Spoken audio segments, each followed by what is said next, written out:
Listeners, this is Bless Radio. It's Tuesday evening, just past 6 p.m. UK time. This is the Spiritual Discussion Program, and I'm Saad in southeast London, uh, where the weather is blue sky, nice mild weather today. Um, yes, and as usual, I have Gregory with me. Gregory, how are you, and how is the weather where you are? One is fine. The weather is very mild, bright. Okay, very similar to us here in London. So, welcome. Welcome, listeners, to this spiritual discussion program. The aim of the show is to introduce you to the spiritual knowledge in the light of truth, the Grail Message by Uptrushin. And every week we have a topic for discussion, a new topic for discussion. The topic for tonight is Earthman before his God. Earthman before his God.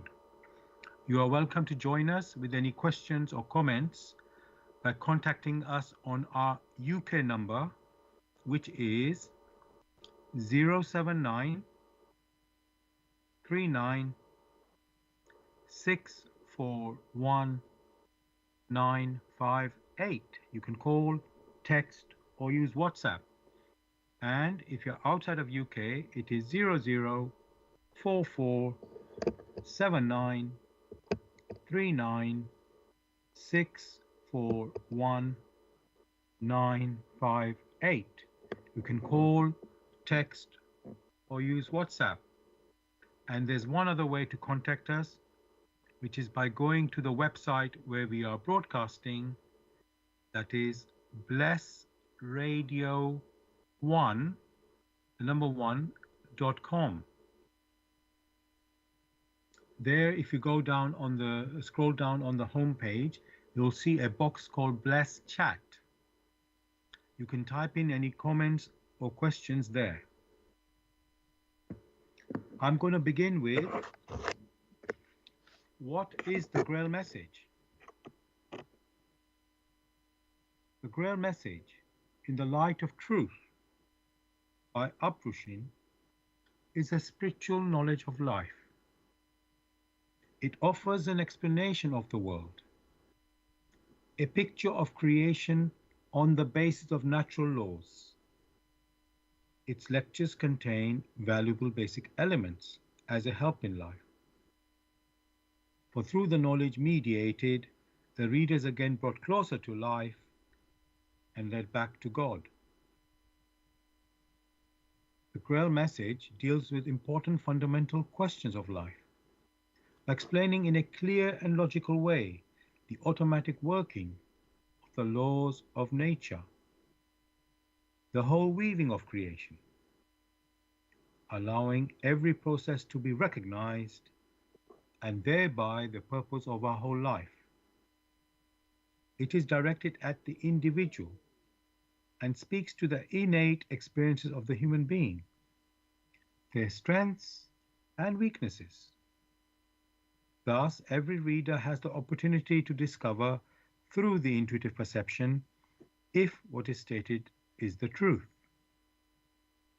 Combining with matter-of-fact reasoning, a complete world picture arises, where there is no separation between the visible world and the great world beyond the five senses, nor any separation between scientific and religious striving for knowledge. I'd like to give you a couple of quotes from the author of the Grail Message, Uptrushin. The hearer and reader of my lectures should always work within himself, keenly probing and building bridges from one lecture to the other, as well as out into the great and small world happenings. Only then will he be able to understand the Grail Message and find that it gradually shapes itself into one complete whole without leaving any gaps. Again and again, in all the happenings, the reader will come back to the basic features. He can explain everything without having to change even one single sentence.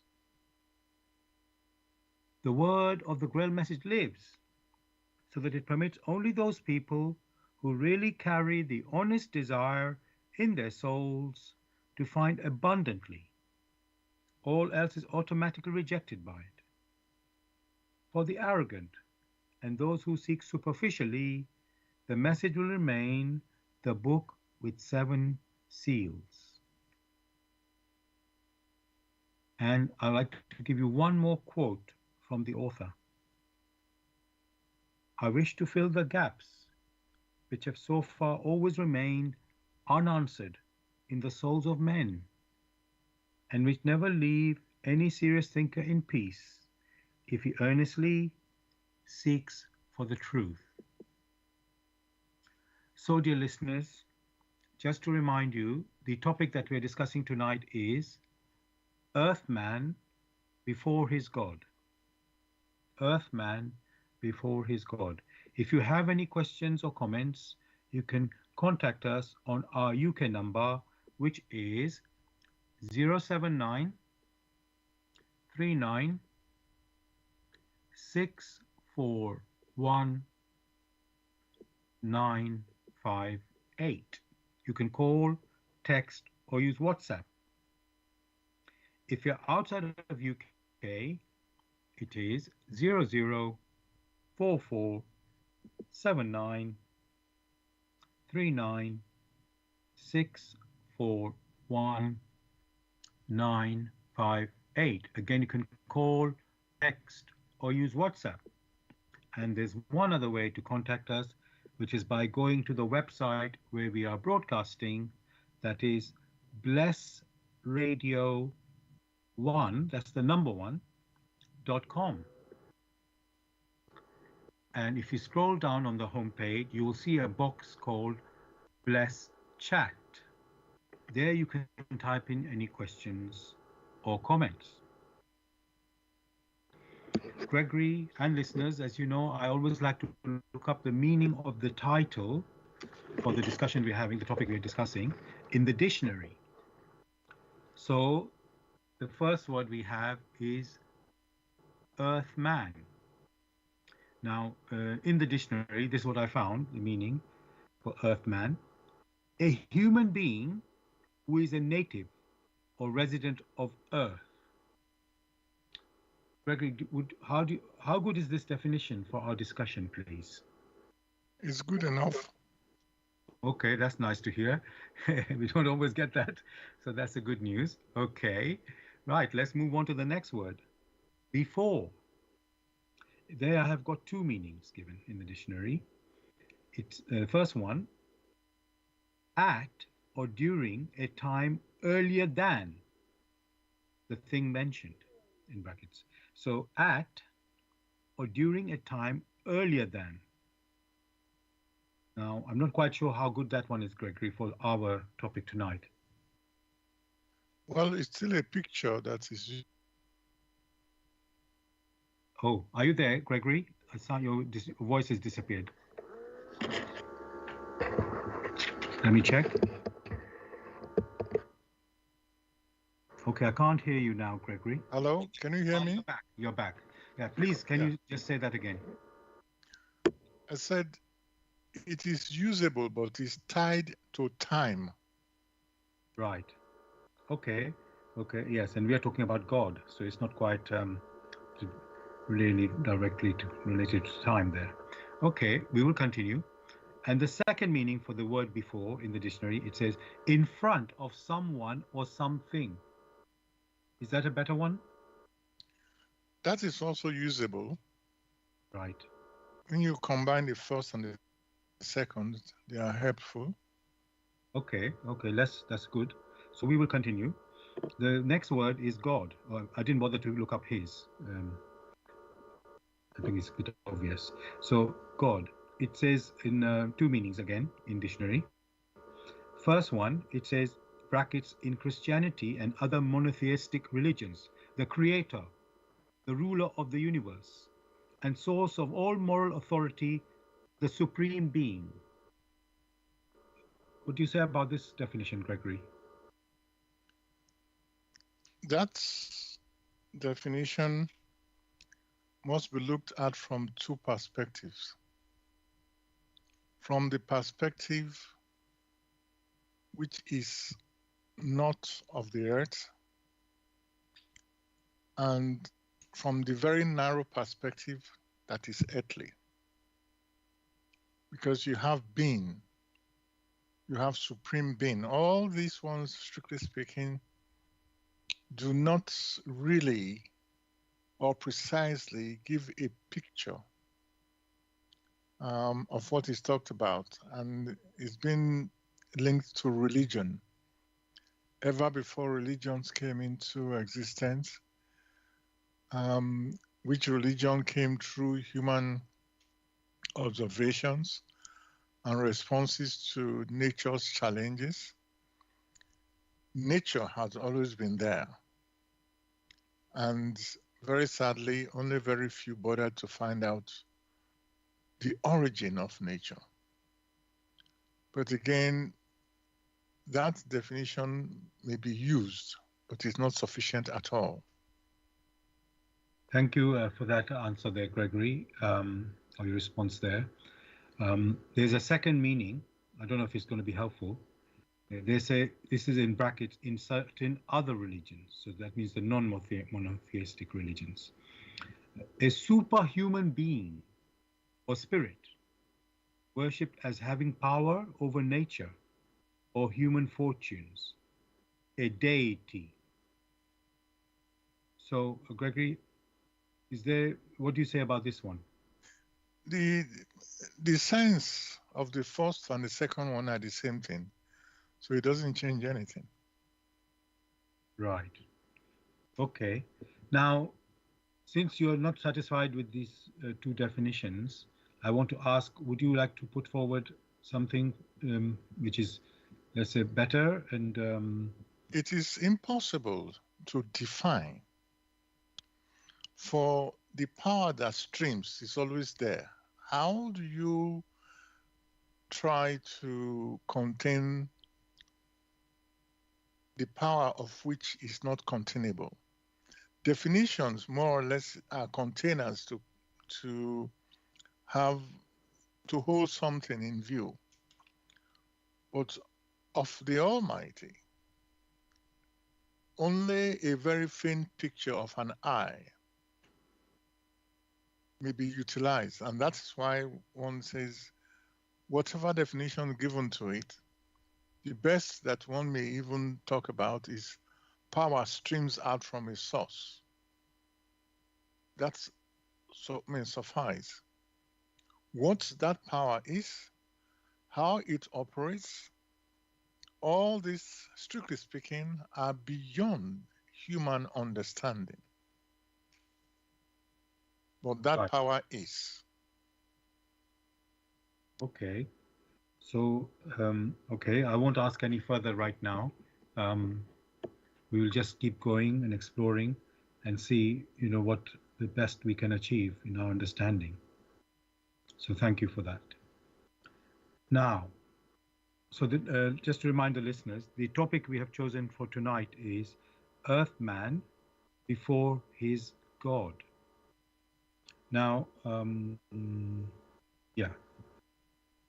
So I want to look at that sort of sentence or the scenario. So what comes to my first question in my mind, Gregory, is how does Earthman stand before his God? Again, thanks for that particular question. In trying to define things, we already asserted that when that word Earthman is mentioned, before the Earthman or the non-Earthman ever came into existence, nature in this world of matter already existed and still exists. Therefore, one, in trying to understand how the Earthman stands, if one can at all say before, for strictly speaking, from the source of all power, the pressure is such that Earthman does not exist. Only over unimaginable infinities does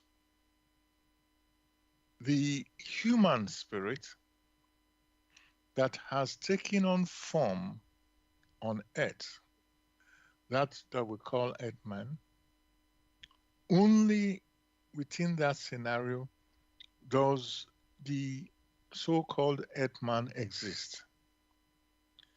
Therefore, in order to have a faint picture, there will be two parts. The first part is from the earthly perspective.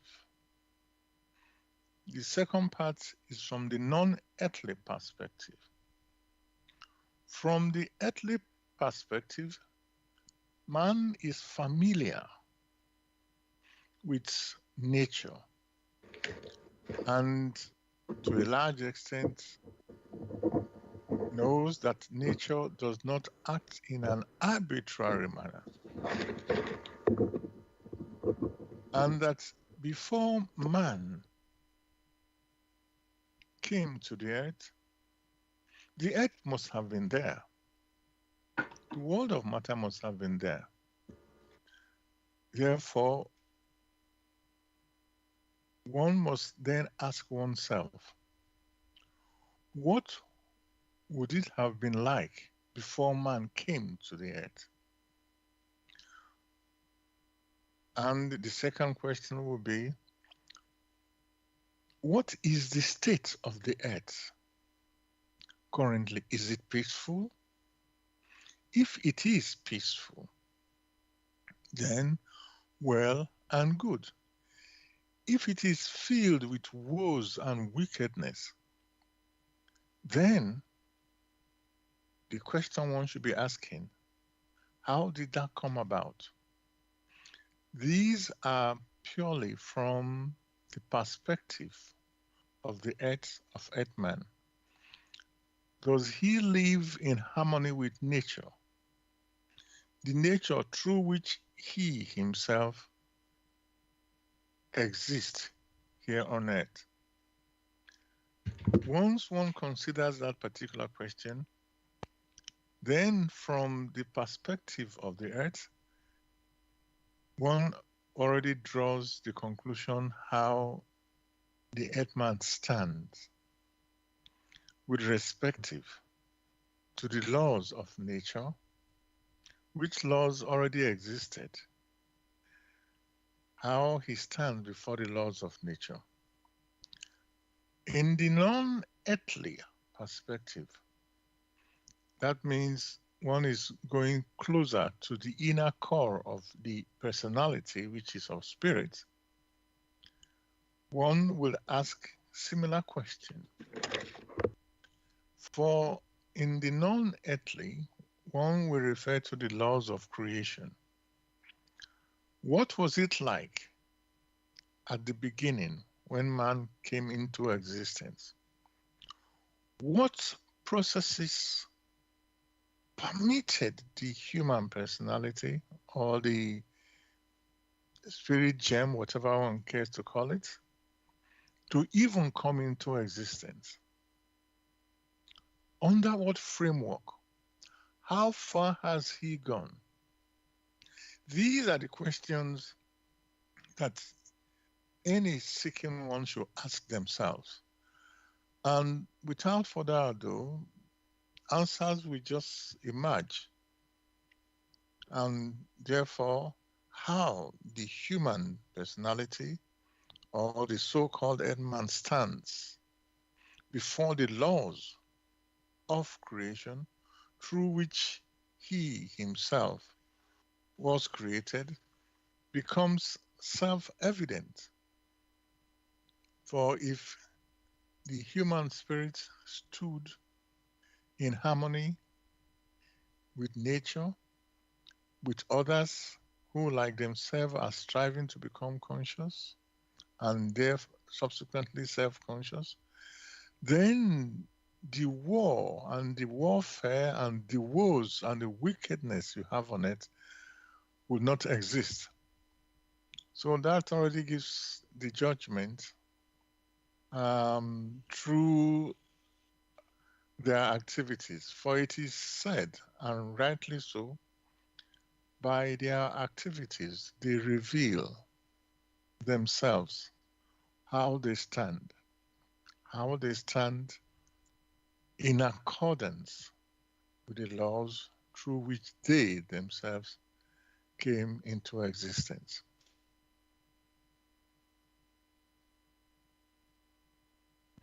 Thanks very much, Gregory, for this answer and picture you've given there, in relating how we human beings stand in regards to the laws of creation, nature, which, as you've said, was there before this earth and or even this physical universe. As you said, there are two perspectives: earthly perspective and non-earthly perspective, which how we can look at these things.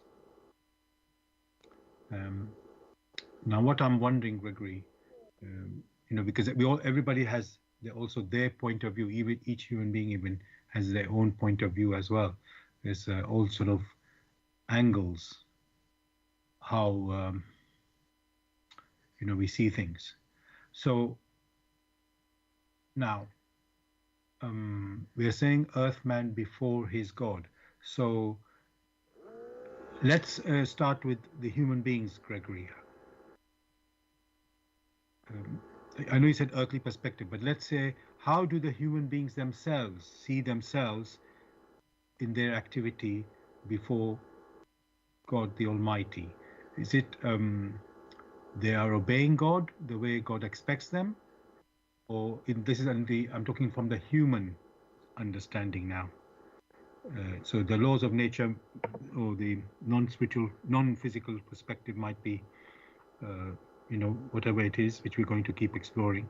But how do the human beings think that they are acting? Is it pleasing to God how they, according to the human thinking,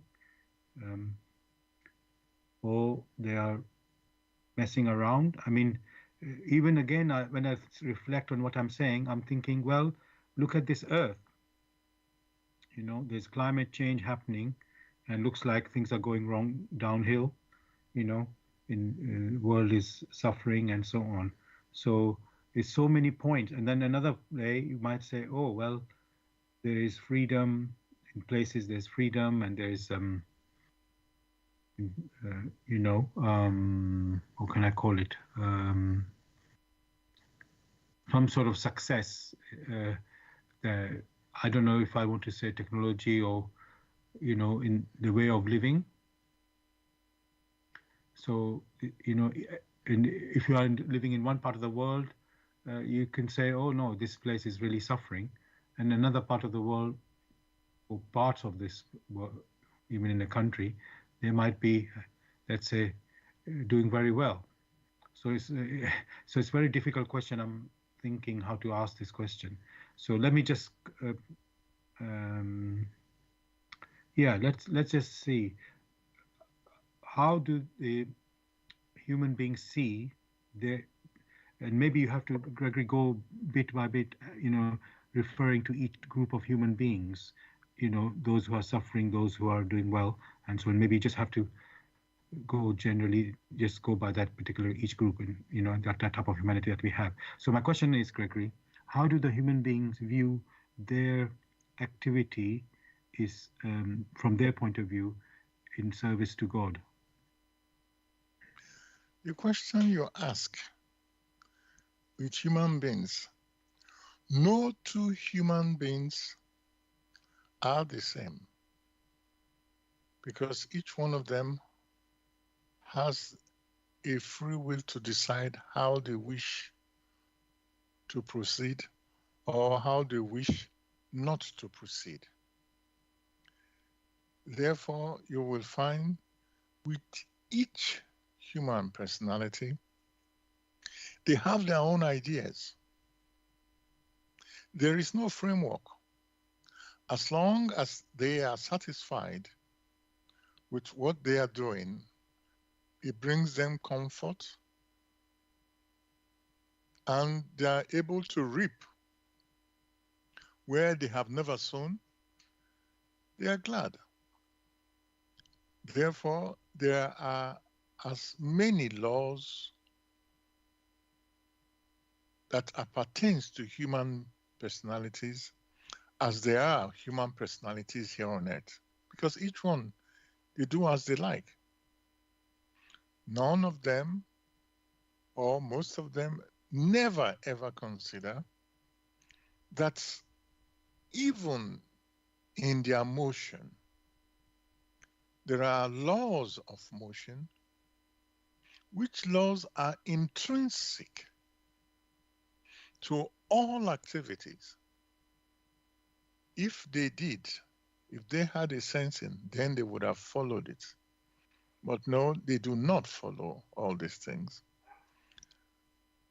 As long as they are well in health and they have sufficient resources to do as they wish, it is very rare for them in that scenario to consider their fellow human personalities or to consider other creatures. Even if they did, it was only for their own personal vanity. Therefore, when one considers carefully the questions such as yours, there is no end to it. Because what they say is not what they mean. Their words vary with their thoughts.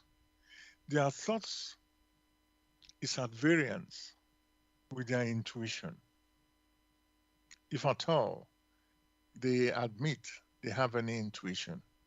So you find such a scenario like will be used in English language. Not only is it scattered,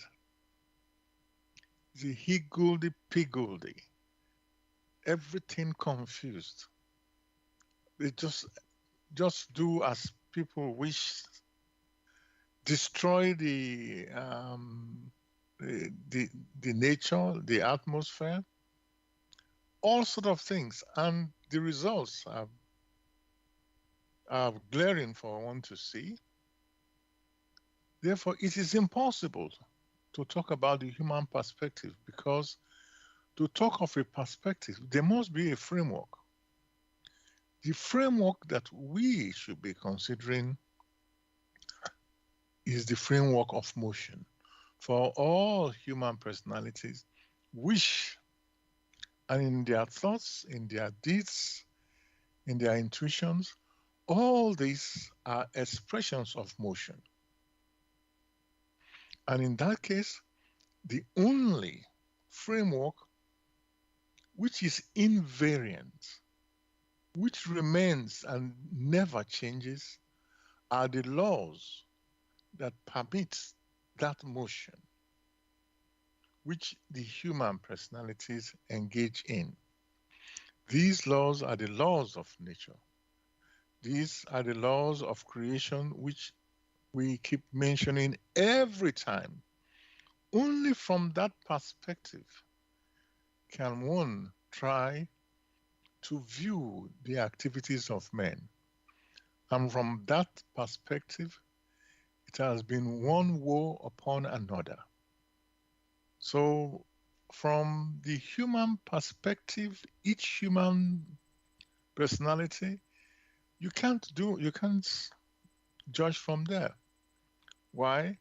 Because each one in their own corner, they have their wishes. Whether these wishes are in accordance with the laws through which they themselves came into existence, they have never bothered. So, if there are about, say, 12 billion people on Earth, then there are 12 billion wishes to be considered, or three times that. The wishes in their thoughts, in their deeds, and in their intuitions. Nature, creation doesn't operate that way. Therefore, one cannot start from there. One must start from that perspective through which human personalities, through which all that exists came into existence. That is the only perspective. If subsequently human activities resonate with that perspective, then it is beautiful. For in that perspective, in which their activities resonate with the laws of creation, power that streams out from the source will be of benefit to them. Then there will be harmony between one and another, between one human personality and another, between the human personality and nature and the environment. Then all the caricatures which abound would not be there. It will vanish. And that is why one keeps stressing, from the human point of view, there are so many billions of men here on earth, and each one has his or her own way of viewing things and considers that only to be right. And since that is the case, and the state of the earth we can view, then it must be wrong, because there is no harmony. Were there harmony, would there be wars of one personality trying to destroy another? Will they foul, pollute the environment? So these are the things. That's the only view one has to take, not human wishes. That's human wishes are human wishes, their own personal selfishness, laced with vanity.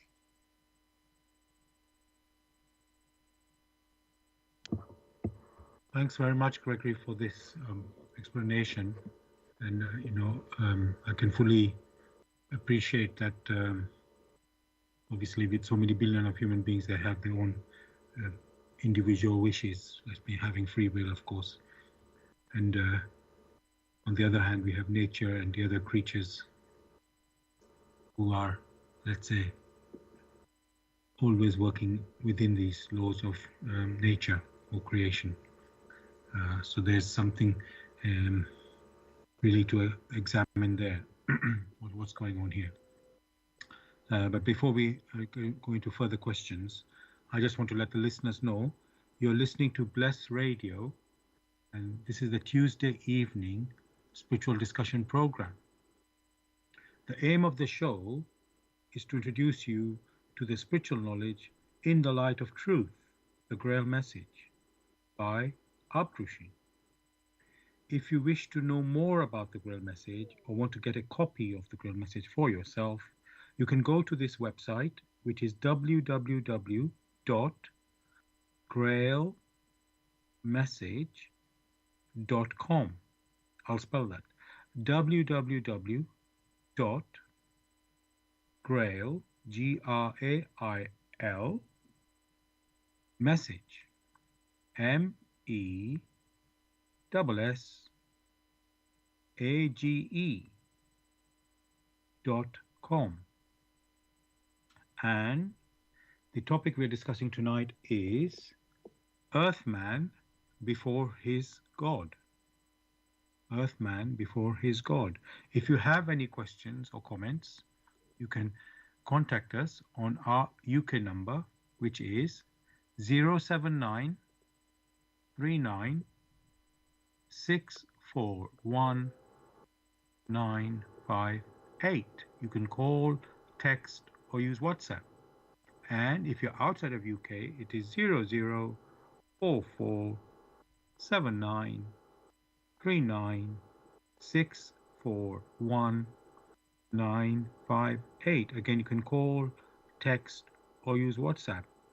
And there's one other way to contact us, which is by going to the website where we are broadcasting. That is blessradio1, that's the number 1.com. If you scroll down on the home page, you'll see a box called Bless Chat. There you can type in any questions or comments.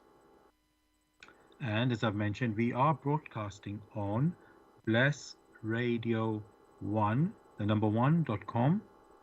You can also listen to us on YouTube. Go to youtube.com and type in the search box Bless Radio 1, again the number 1 there, space live stream. That is for our live show, which is on Tuesday evenings 6 p.m. to 8 p.m. UK time. You can also listen to the recording of this show the next day, also on YouTube. Go to youtube.com and type in the search box Bless Radio 1, the number 1 again, space Grail Message, space the topic of the show, which tonight is Earthman before his God. And of course, you can see, listen to our previous shows, the recordings of the previous shows, also on YouTube.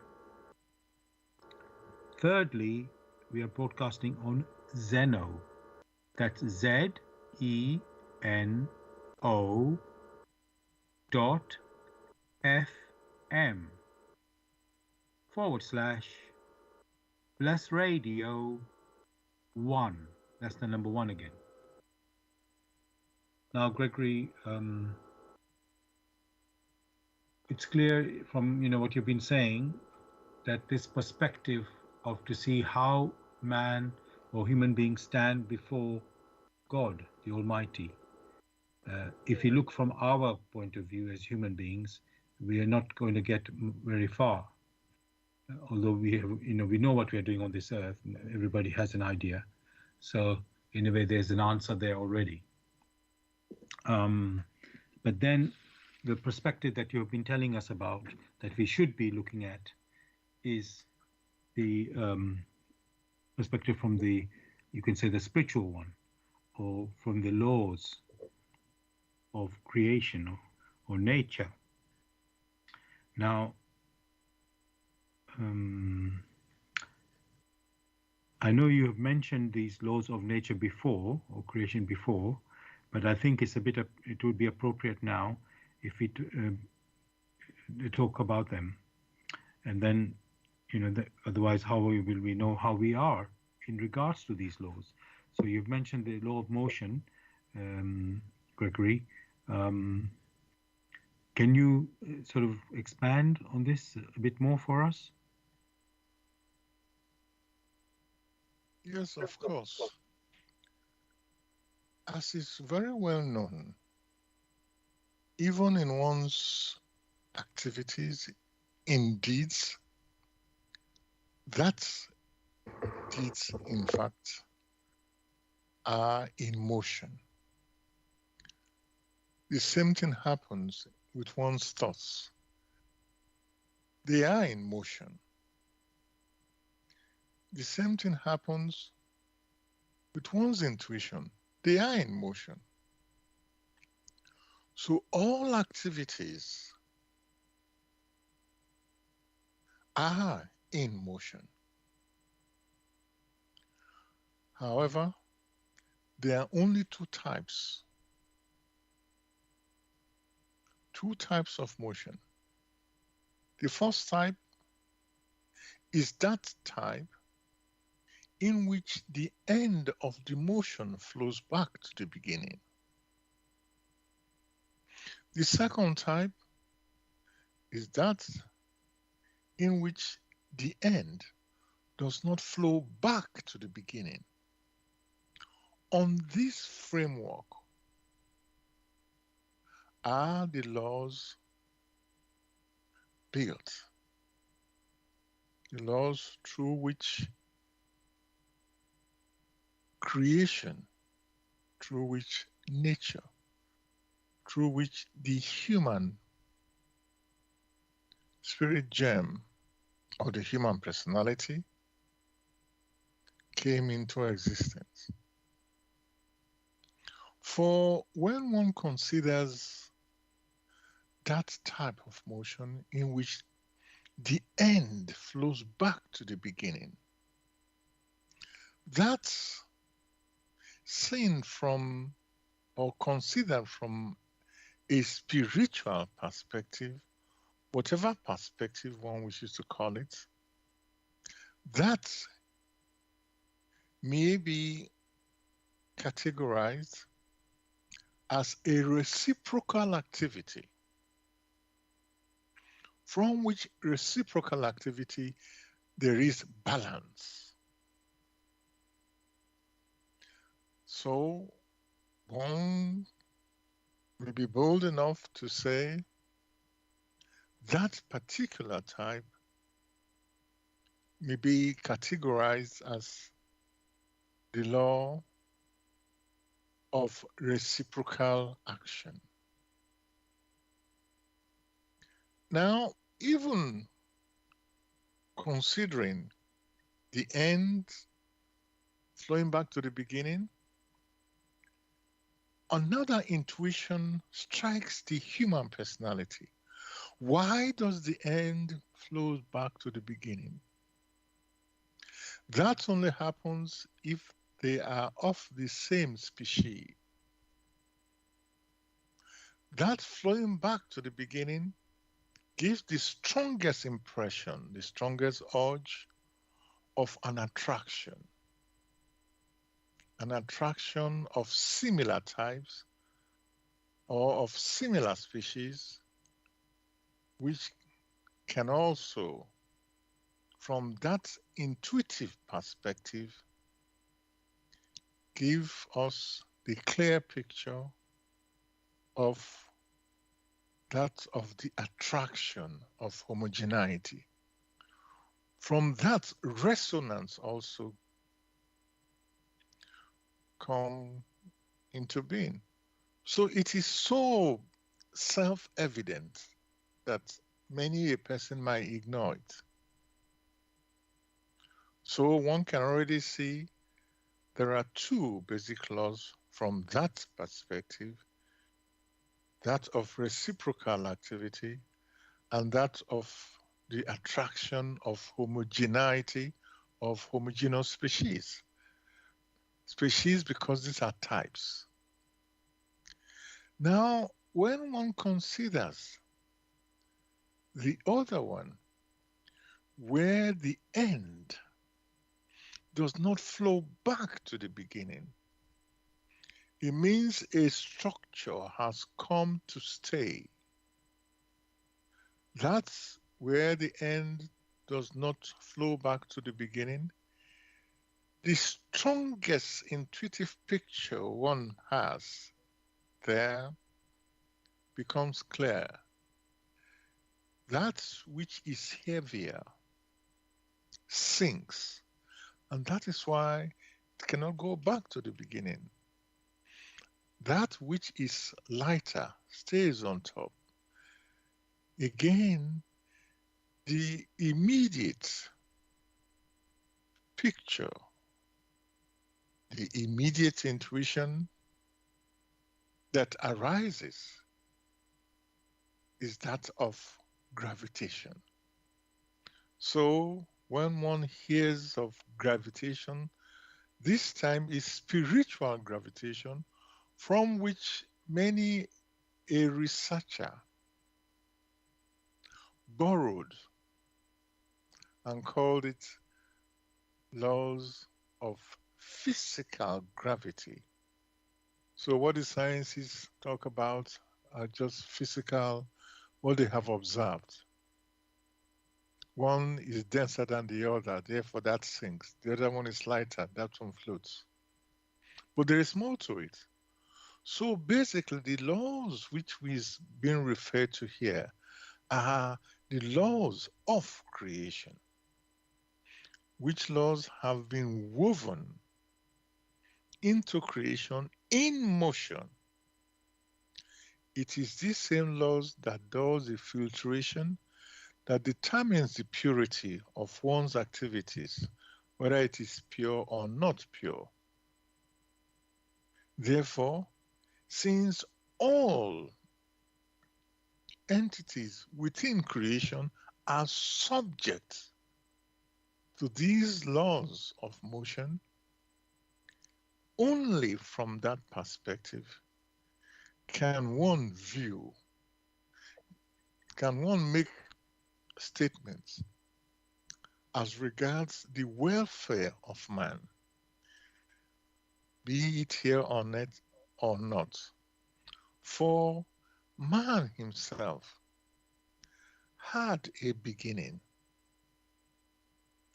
in creation, and at that beginning, if he or she were fully knowledgeable, were fully conscious, then there will be no vanity.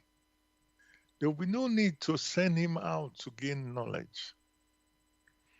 For at the source in creation, the motion itself is so very rapid that whatever exists there and is unable to maintain itself cannot be conscious. Therefore, the need then arose that these particles or spirit motes, whatever one cares to call them, now had to move to cooler regions where the motion is not as rapid. Cooler regions because the pressure of movement, of motion is reduced. In that particular scenario, gradually, in a step-by-step manner, the human particle was able to become conscious of the environment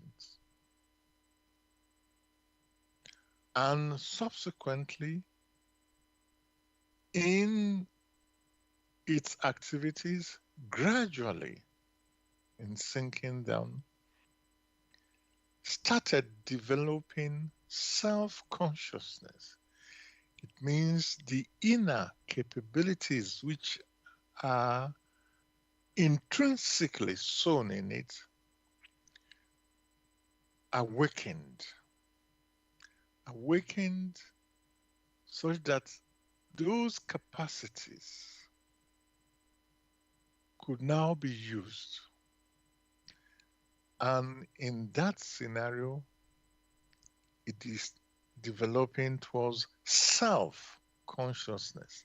That is why it becomes the self, not only of the environment, but in itself, the inner capabilities, the inner talents started waking up so that he could use these inner talents.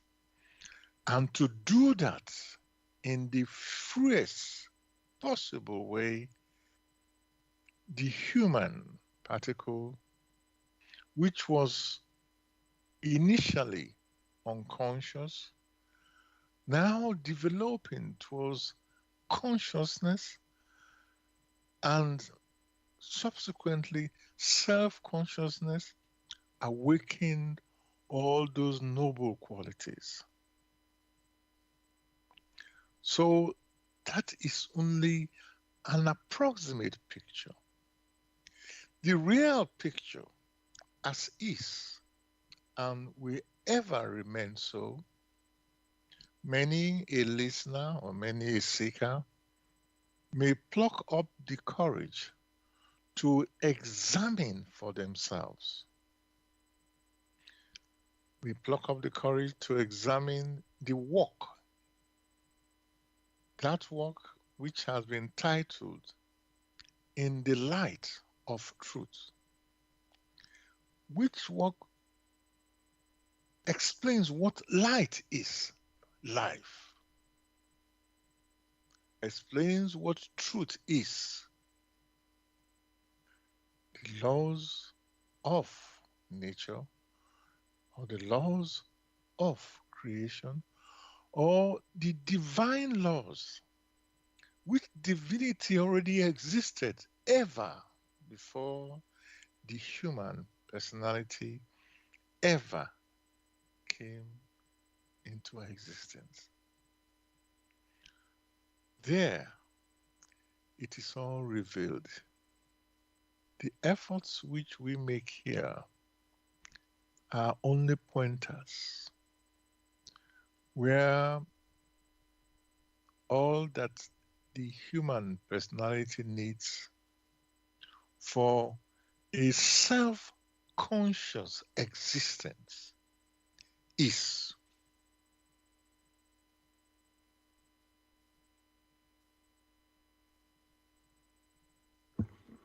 Thanks very much, Gregory, for this detailed picture of the natural laws of creation. One thing I'm wondering, it seems, well, let's say we have this dream or wish to have happiness, peace, freedom, love, which is also in spirituality, this concept. And but what I'm wondering really, is there like our wish or concept of happiness, peace and love, and even let me use the word enjoyment of life, is that our wish clashing with the laws of nature or creation? It seems that is the issue. So are we meant to enjoy? This is what I'm saying, in our life, or are we, in quotes, tied, or not tied because of the free will? We can choose to follow or not to follow the laws, but is it like our happiness somehow, I don't know if I want to use the word limited or tied, as I said, to like a set way by the laws of nature or creation? So what I'm basically trying to say, Gregory, is can we have our happiness with our wishes, or is there something, because of is there something that we can't really have that enjoyment? It's just what is, it has to be restricted in some way. Let me say it this way. I hope you are getting what I'm trying to say here. I'm not expressing it as well as I'd like, but what I'm saying is, Gregory, there are the laws which in quotes, set us some limits, and then we human beings, everybody's seeking happiness and freedom, but they seem to clash with the laws. So can we have a like a what they call a balance or harmony somehow where in quotes everybody's happy? Is there a way that is which is real happiness, not in quotes, um, you know, I don't know what the right word is. Compromise. I don't know what to say. So I hope you understand what I'm trying to say there, Gregory. Actually, words paint a concept. These concepts of joyfulness, of happiness, these concepts can only arise from the framework through which all that exists rests. If it doesn't arise from that, then it must have been distorted. So the concept of joyfulness and happiness, which many a human personality holds, is distorted when considered from that perspective of the laws of nature, which laws of nature are expressions of nature itself, are expressions of motion, which motion is. If, however, the human spirit in its activities now expresses that it is joyful when it violates the laws of nature by decimating another human personality, that gives him joy and happiness, then that is a gross distortion of what real happiness is, or what real joy is. And that is why at the beginning the stress was placed that one cannot consider from each individual personality what they themselves have now categorized as joys or happiness or whatever they care to call it. That which really is must be in accordance with these laws of nature, with these laws of creation, through which they themselves, who initially were unconscious, were granted the opportunity to move out. It was love that permitted it. It was the will that made a way such that they will know of the real joys, what it is, real happiness, what it is. Not when people are seeking compromise. Seek compromise? Do the human personalities seek compromise on how to breathe, on how to eat? Do they seek compromise on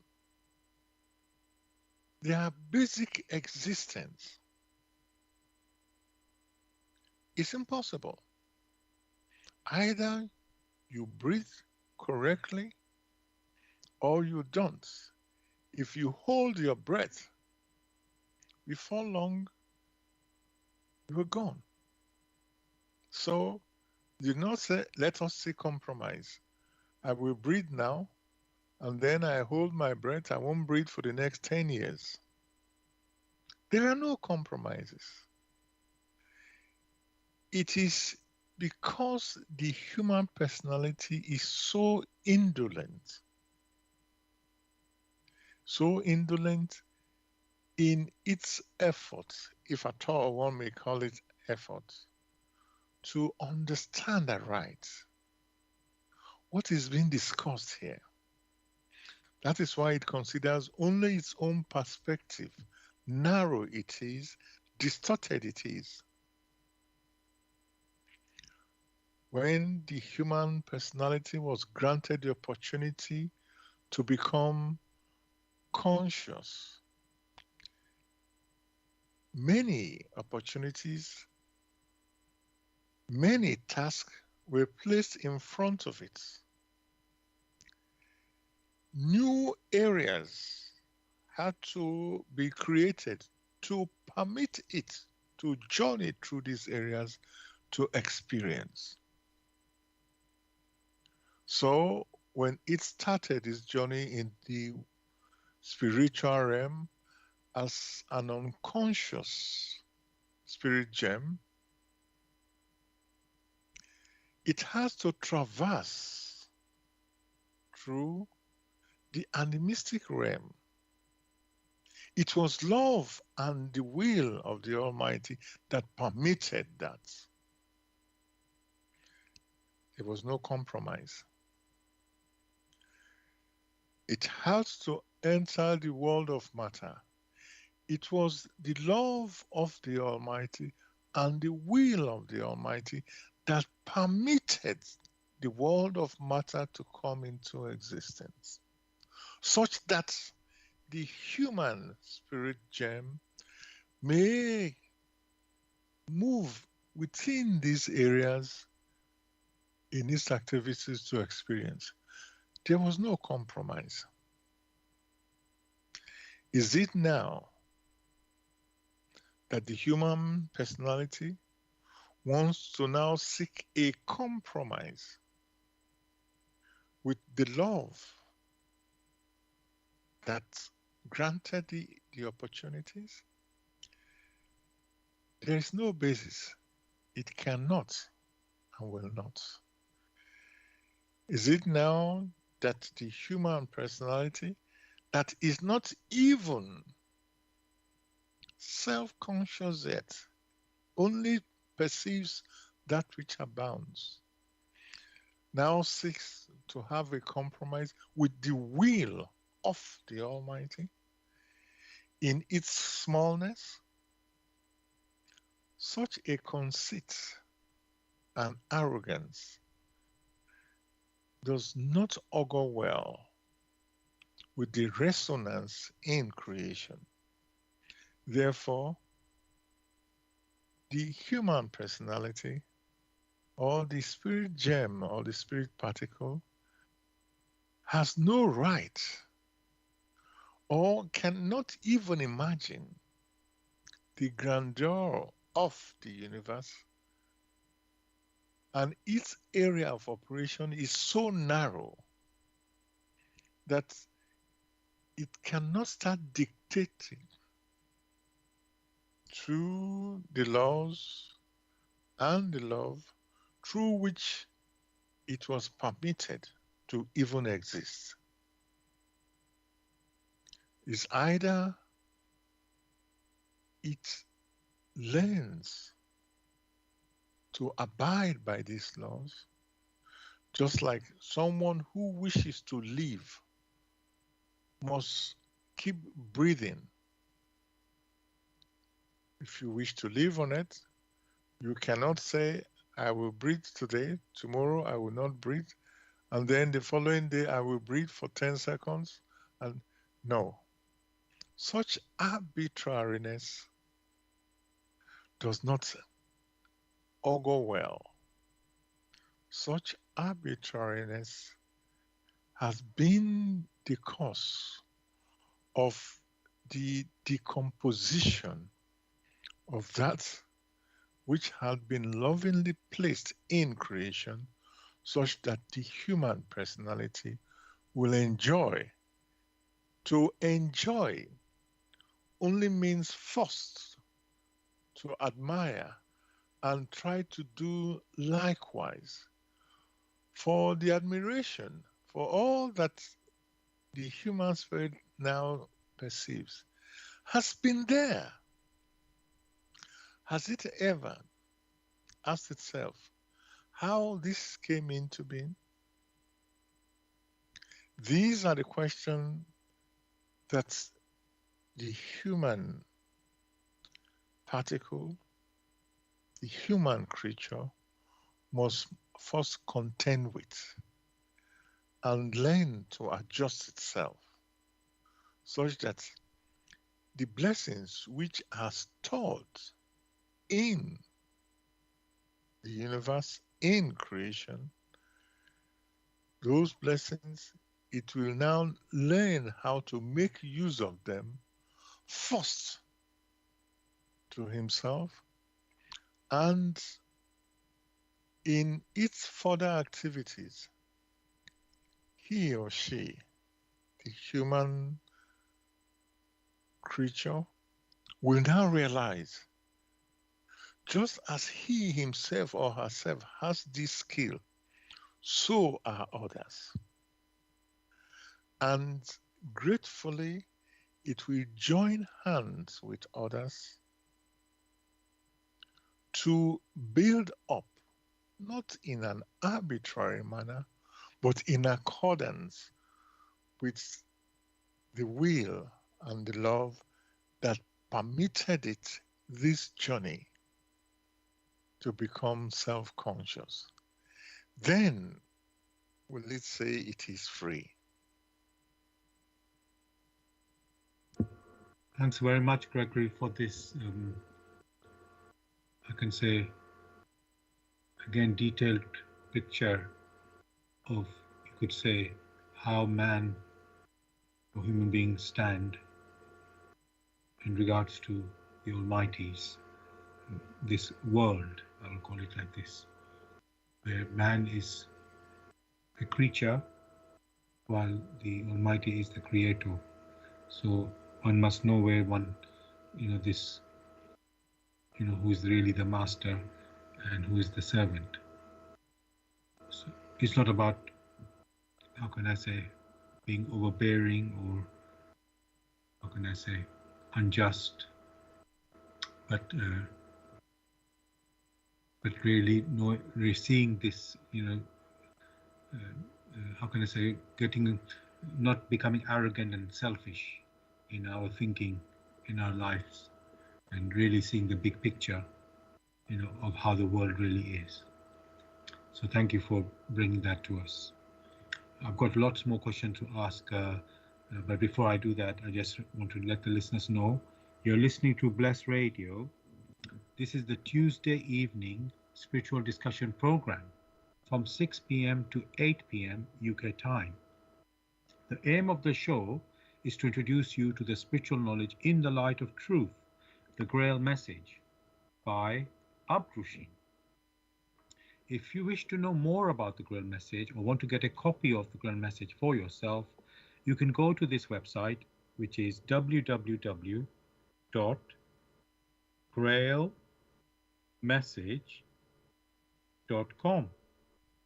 I'll spell that, www.grail,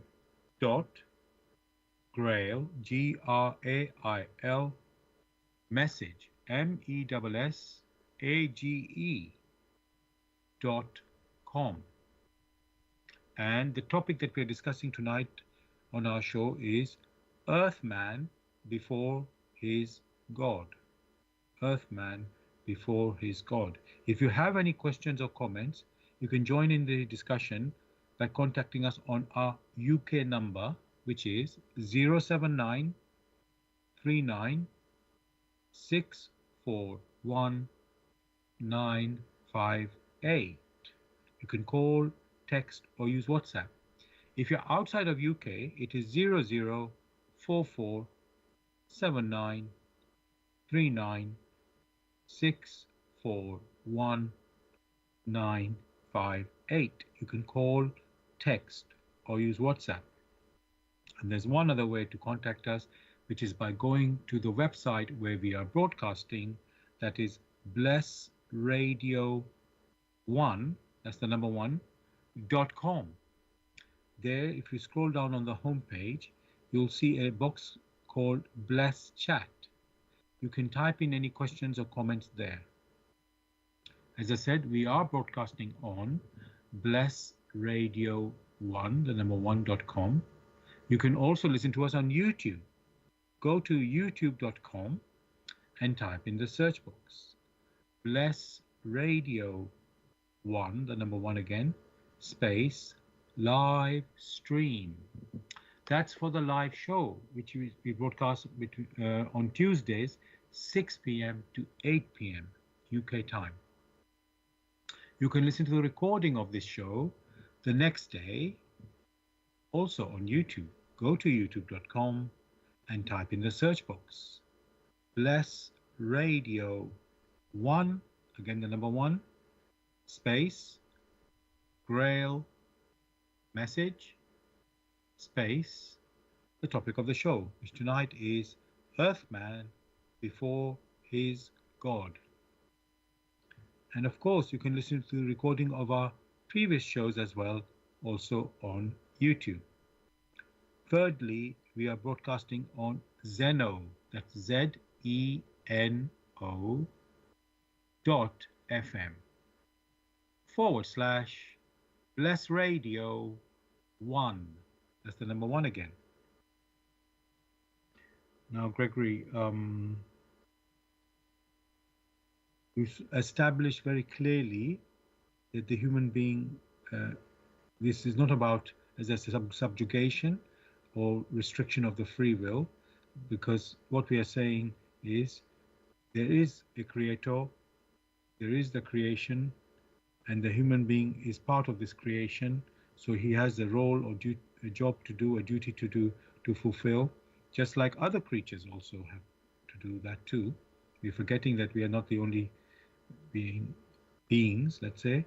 You know, there's the animals, nature beings, also living here on this, well, not only on the earth, but in the creation. So, you know, we're not alone. And when we say alone, they think of only the human beings alone on earth. But it's, no, there's other beings.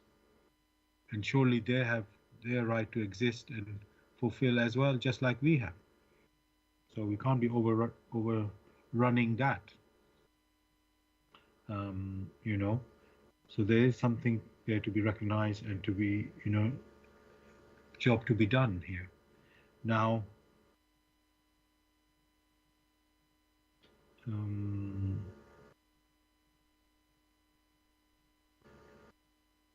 I'm thinking, as you know, Gregory, I think it's quite clear, you know, human beings have not been doing too well on this earth in terms of their progress and the job that they're meant to do. You can see that the way we are running this earth. So it's quite clear there. So I'm wondering, of course, we know that, I mean, from this show, we've learned that there are the natural laws, which we must work with and align with. I'm wondering what other help we can have to sort of, you could say, guide us on the right path, to bring to, you know, let's say, to please the Almighty, you know, that we work along what He wishes us to be. So now, you know, we are aware there are these, you could say, religious or spiritual teachings, scriptures, as they refer to. Now, what I want to say, Gregory, there's quite a variety of such writings. Just like you mentioned earlier about human beings, so many billions with their own interpretation or views there. So I'm wondering, as I said, to have help. And these writings or scriptures are supposed to be from the Almighty. That's what the people, the leaders of these religions or faiths, claim. So I'm wondering, Gregory, with these scriptures, and there are differences in them, Gregory. So this is a bit of a problem. Uh, um, what are we meant to do with them, Gregory? These scriptures, are they to be trusted or not? Not dismissed completely, not even to look at them, or are they helpful in any way? Any scriptural writings from whatever source must, if it's to be of benefit, must point. That means it's a picture that points to the laws which have been woven into creation. After all, these spiritual, so-called religious, these are perceptions which are also perceptions of motion, which different groups have had. That perceptions of motion must also be subjected to the laws of motion, which motion we had just described, or which laws of motion we had embarked on as the laws of creation, or these laws are the divine expression of the will of the Almighty. That being the case, if these writings, whatever it is, are not subjected to the laws of motion, or if these writings are not subjected to the divine expressions of love or of the will, which have now been expressed as laws of motion, laws of the universe, the laws of creation, then those which do not resonate when they are subjected to these laws, if they do not point to the divine expressions, then the efforts are in vain. For if they do not point to these laws of creation, the benefit which is supposed to accrue to the individual who bounds himself to these writings, that benefit will be in vain. Therefore, it will not be of any benefit. But wherever these laws or these writings are such that they point to these divine expressions in creation, the divine will in creation, the divine love in creation, then they will resonate.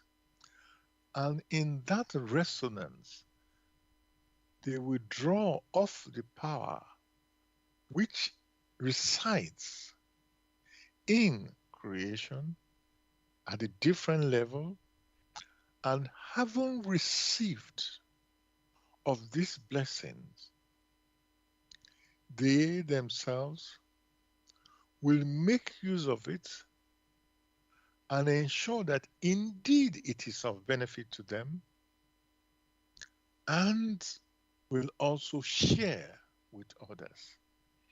Just as a musician who first senses that inner urge to compose of a piece of music, and having done that, does not hide that piece of music and enjoys it alone, but shares with others, just as it has brought joy and happiness to him, himself, or herself, it also with others.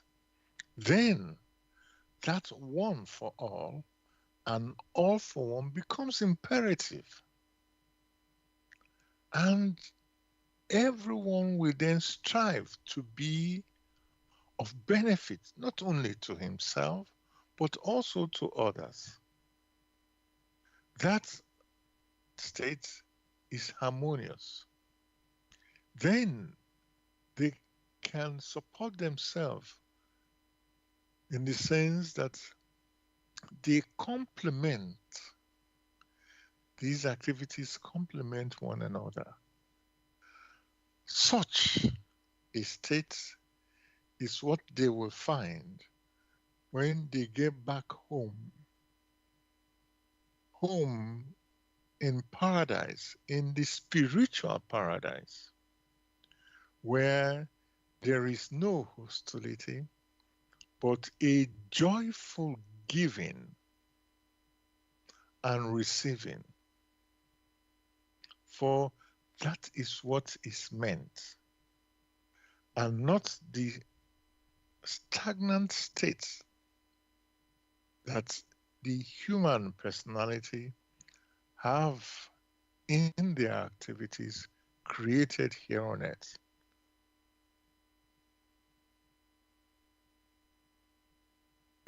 Thanks again, Gregory, for this answer, and how you should how we have to work to see things clearly and correctly. You know, when whatever we look at scriptures or listen to other people, and then make a decision to follow or not to follow. We know in the Grail Message we are told all the time, weigh and examine,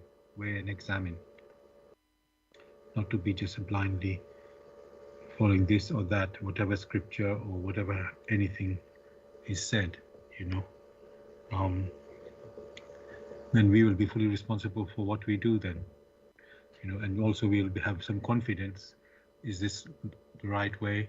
Even if we are investigating, we still need to have confidence in what we're doing. So thanks for that. Now, Gregory, we say many times, we human beings, we have this free will, and then we have been messing around with this free will, and so it doesn't look too hopeful. As you say, there are billions of us. No, we have billions of wishes as well from that.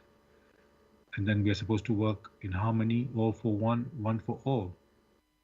So this doesn't seem realistic, if I'm honest, Gregory, unless, well, we cannot become robot, but what I want to ask you, Gregory, can we voluntarily, how can I say, find the path, you could say, for our awakening and as you say, the journey for us human beings is to turn from unconscious human spirit germ, spirit germ, to a self-conscious, conscious, and then self-conscious, you could say mature spiritual being. This is the goal of human beings. But what I'm asking, Gregory, can we do this voluntarily, or must it be happening forcibly? And sorry to ask another question on it. Is there a deadline to achieve this? So the question is, Gregory, can we human beings find the right path, or I'm using the word salvation, voluntarily, or has it to be done forcibly? And is there a deadline to achieve this, please? One will refer to the British saying, he or she who dares wins. The framework that is required has already been made very clear explicitly within the divine laws of creation. These divine laws of creation are well expressed, explained, discussed again and again in one's examination, in deeds, in thoughts, and in one's intuition. If the human personality does not make an effort, it cannot move anywhere. If the musician doesn't make an effort, it will not compose any music. If the child does not make an effort to move, it will not discover new things. So motion in itself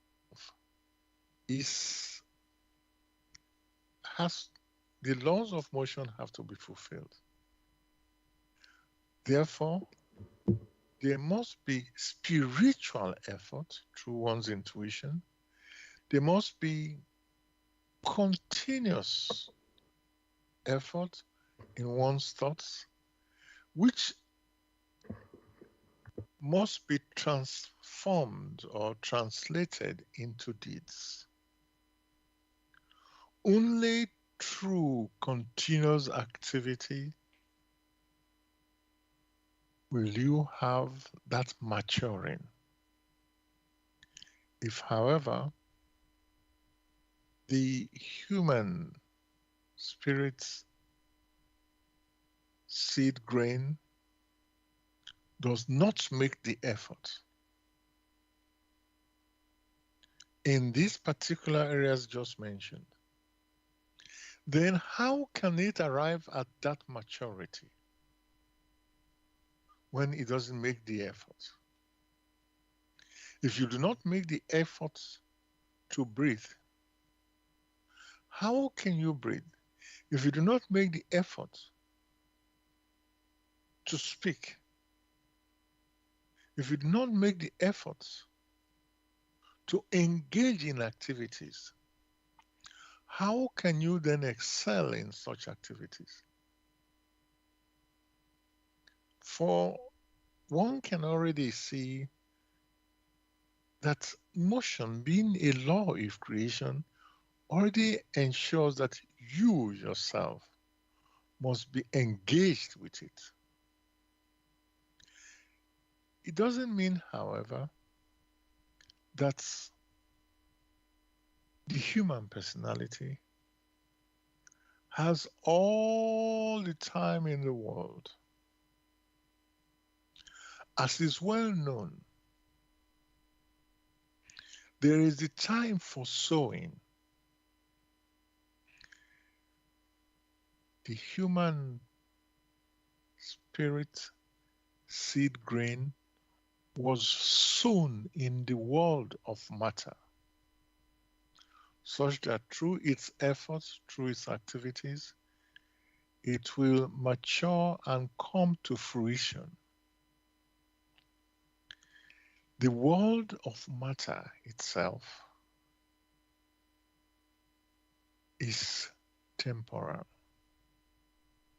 So there's a time for sowing, the time for the watering where it matures, and it comes to the time for reaping. Subsequently, that world of matter, being temporal, will have to undergo disintegration to its primeval substances to reconstitute itself for other opportunities. That is how it is. The human personality's that have made use of the blessings that has been granted it, made use of the blessings that has been granted it aright, he or she will have been matured enough as to sever itself and rise higher towards home as a self-conscious personality, such that it arrives home in paradise and knows how to use the blessings that have been bestowed upon it. It is now self-conscious. And being self-conscious in itself grants joys and happiness. However, those human spirit seed grains who have not made use of the opportunity in the right way, we keep wandering around in the world of matter, incarnating in the world of matter again and again and again.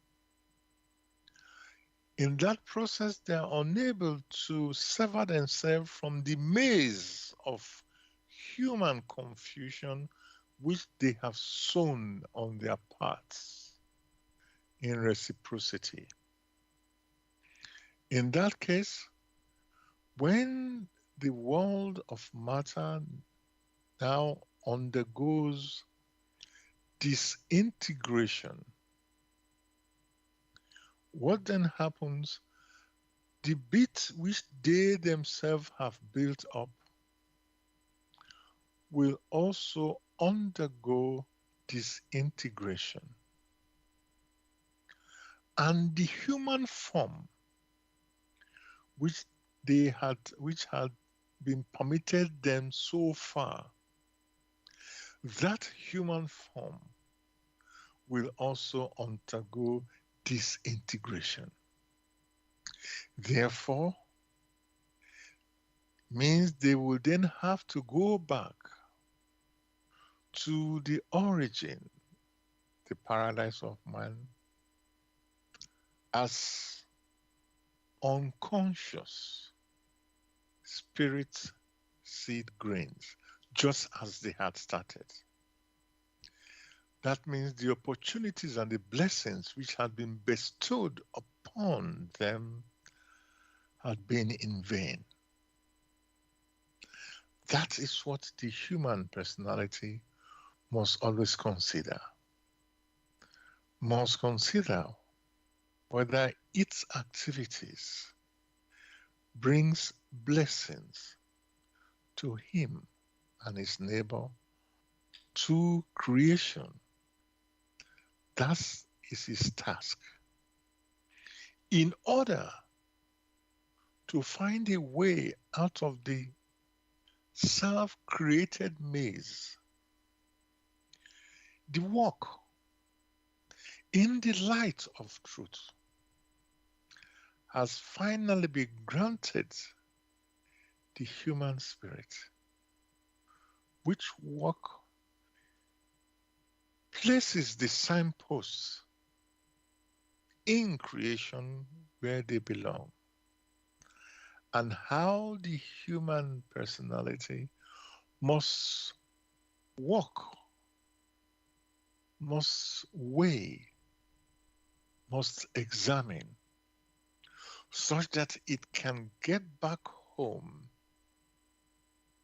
to the paradise of man as self-conscious human personality, where it can partake of the joys and the happiness at home. In that realm, whose streets are paved with gold. That's to be or not to be is in the hand of the individual. How to be has been well spelled out with the work, which work we now discuss and introduce to meaning a human personality such that it will work within itself in all simplicity in order to get back home as a self-conscious human personality. Whether it wishes to do so is its own decision alone.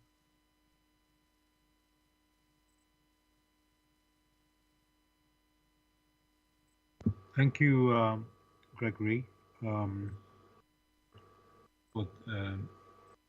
giving this answer and an explanation of this process, you can say, of what can happen to us, or what will happen to us, according to our path that we take. So it is in our hands. That's what you have said there. Our future, our salvation is in our hands. Each individually, according to the effort and the direction that we go. So thank you for this. I've got more to ask again. I'm going to just quickly, for the listeners, let them know that you're listening to Bless Radio. This is the Tuesday evening spiritual discussion program from 6 p.m. to 8 p.m. UK time. The aim of the show is to introduce you to the spiritual knowledge in the light of truth, the Grail Message, by Uprushing. And if you wish to know more about the Grail Message or want to get a copy of the Grail Message, then you can go to this website, www.grailmessage.com. I'll spell that, www.grail, Grail, message,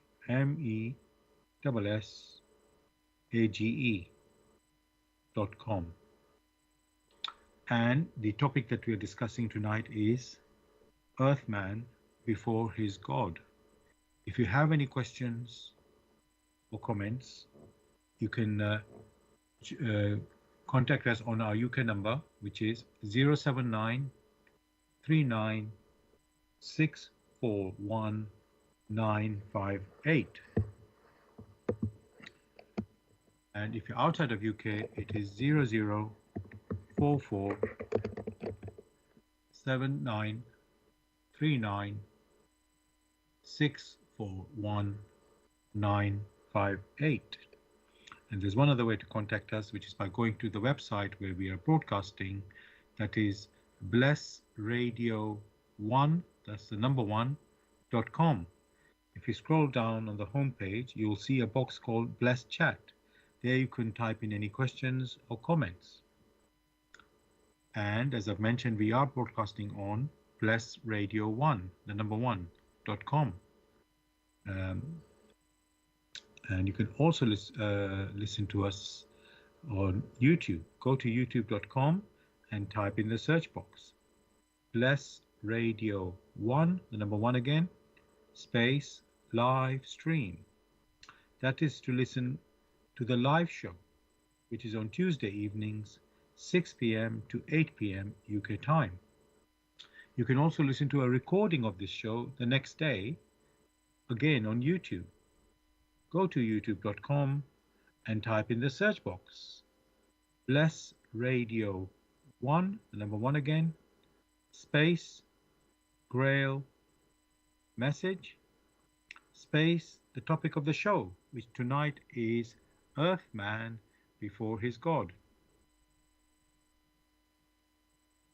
Also, and of course, you can listen to the recordings of our previous shows also on YouTube.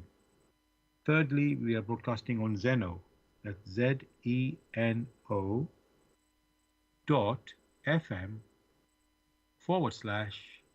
Bless Radio 1. That's the number 1. Now, Gregory, before I ask you further, Gregory, I just want to say, listeners, the topic that we chose today for the show, Earthman Before His God, is actually a lecture in the Grail Message with exactly the same words. And following on what I asked Gregory about, whether we human beings can save ourselves, either voluntarily or is it forcibly, the word, if we are not able to do that. And so I want to read a quote from this lecture, Earthman Before His God. It may come out a little bit out of context, but with this last question, I think it will make sense.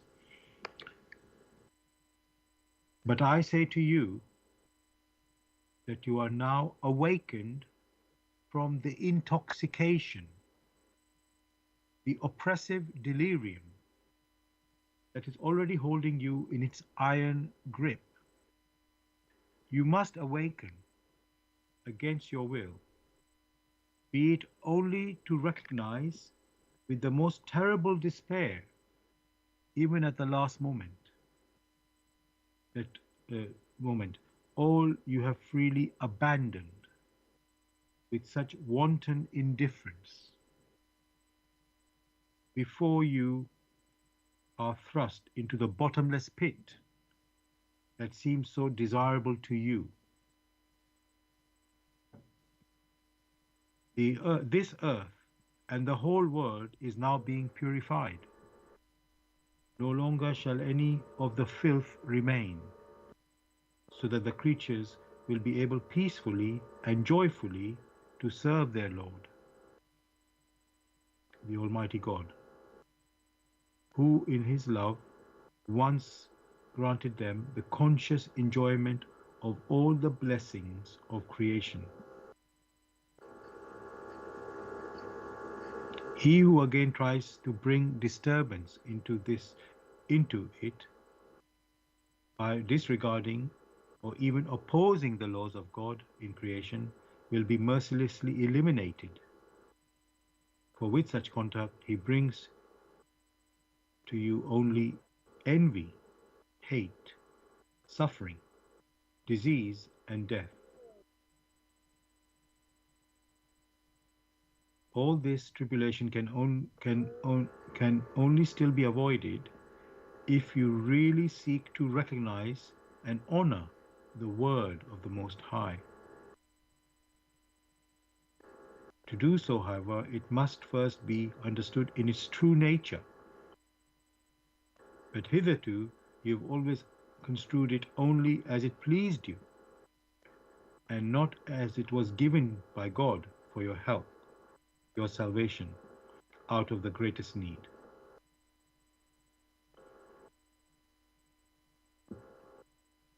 Gregory, is there anything you'd like to say from these words in the lecture, Earthman Before His God?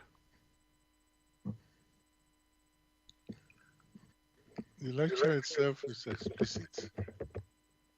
Whoever wishes to hear more should make an effort to examine the lecture himself or herself. Thank you very much. So yes, dear listeners, as Gregory has said, do pick up the Grail Message if you wish to seriously discover and understand, how it's not only you personally, but everybody, all human beings, stand before the Almighty. And what help is there? First you find out how you stand, and then how to move forward when you know how you stand.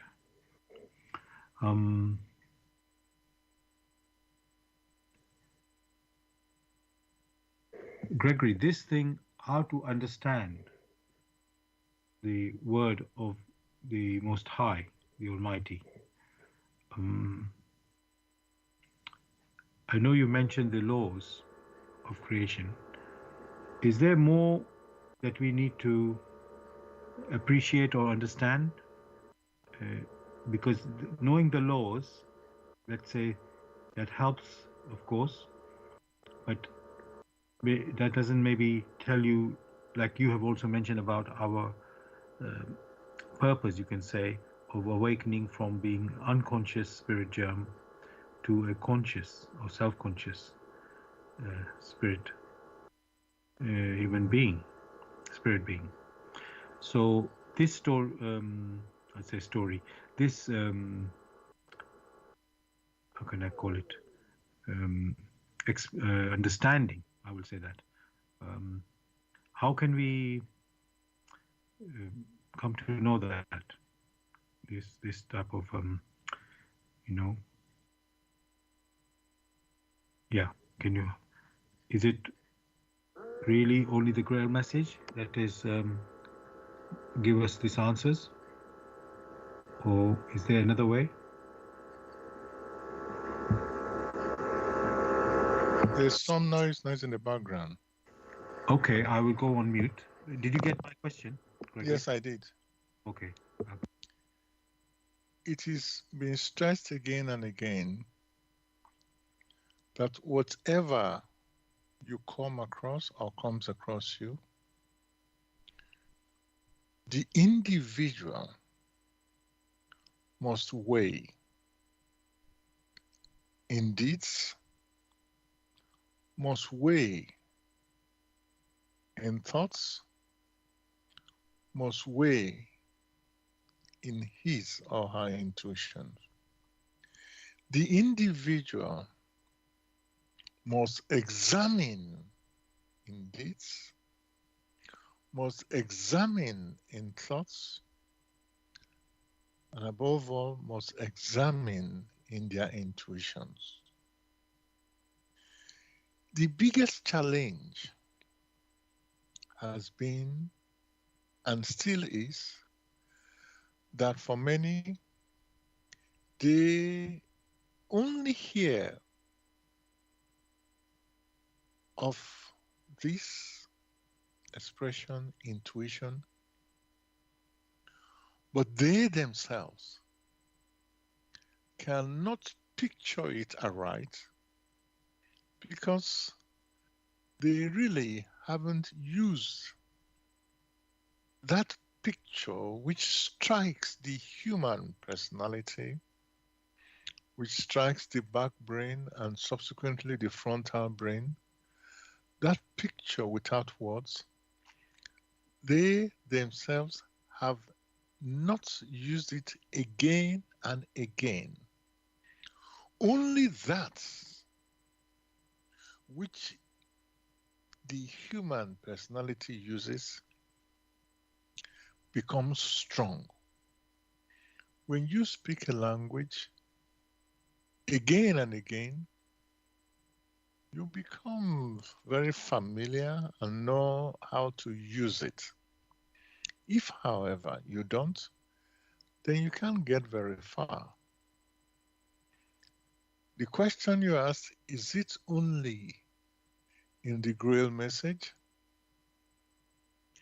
Very simply,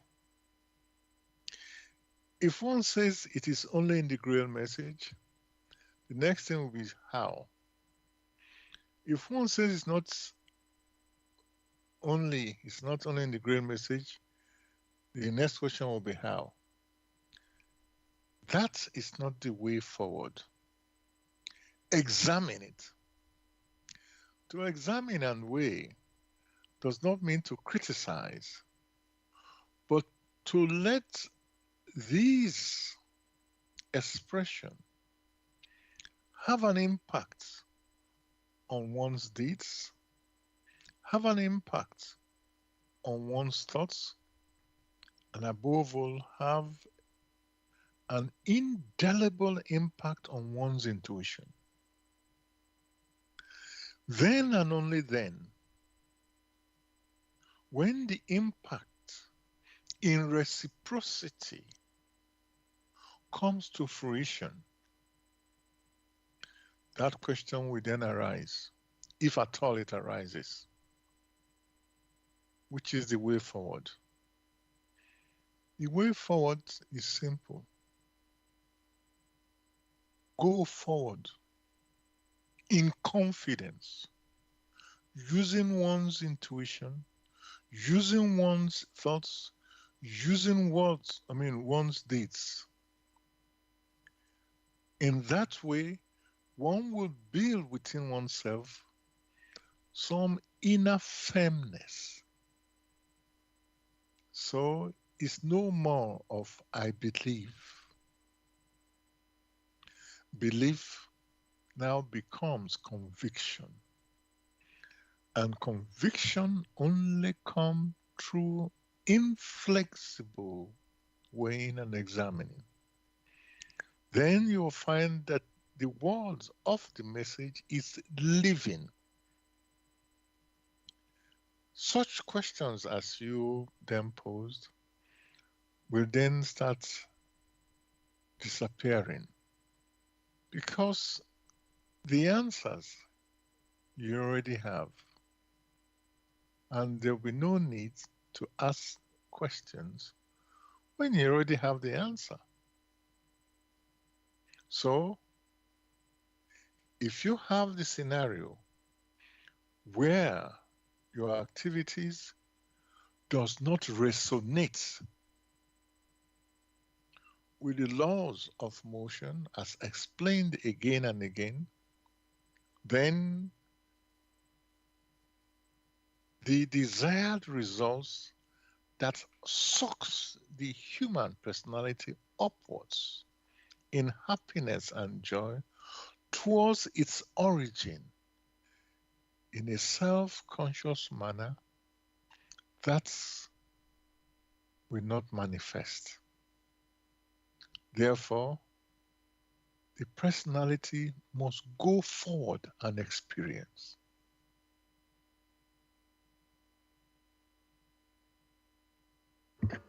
Thanks a lot, Gregory, for this answer. Now, dear listeners, we have come to the end of the show tonight. I'm going to read once more. Before I said, I hope you've enjoyed the discussion on Earthman before his God. And I'd like to end this show, as we normally do, with the reading from the foreword of the Grail Message, which is titled, For Your Guidance. The bandage falls, and belief becomes conviction. Liberation and redemption lie only in conviction. I'm addressing earnest seekers only. They must be able and willing to examine this matter objectively. Religious fanatics and irresponsible enthusiasts may hold aloof, for they are detrimental to the truth. As for the malevolent and prejudiced, they shall find their sentence in the very words. The message will strike only those who still carry within them a spark of truth and the yearning to be true human beings. To all such, it will become the shining light and staff. It will lead them unswervingly out of the chaos of the present-day confusion. The following word does not bring in religion, but is intended as the torch to help all serious listeners or readers find the right path, which leads them to the longed-for height. Only he who bestirs himself can advance spiritually. The fool who uses extraneous aids for this, in the form of ready-made opinions of others, only walks his path as if on crutches, while ignoring his own healthy limbs. But the moment he boldly uses all the abilities which lie dormant within him, awaiting his call to help in his ascent, he is employing the talent entrusted to him in accordance with his Creator's will, and will easily overcome all obstacles that seek to divert him. Therefore, awake. Genuine faith lies only in conviction, and conviction comes solely through an inflexible weighing and examining. See that you are truly alive in the wonderful creation of your God. Uptrushin. Dear listeners, just to remind you, if you wish to know more about the Grail Message or want to get a copy of the Grail Message, you can go to this website, which is www.grailmessage.com. I'll spell that www.grail, Grail, message, MESSAGE.com. Gregory, is there anything you'd like to say to the listeners to say goodbye? Wishing listeners a beautiful week ahead. Thank you. Same from me, listeners. Have a beautiful week ahead. We'll be back as usual next Tuesday, 6 p.m. to 8 p.m. UK time with another topic. Take care. Good night.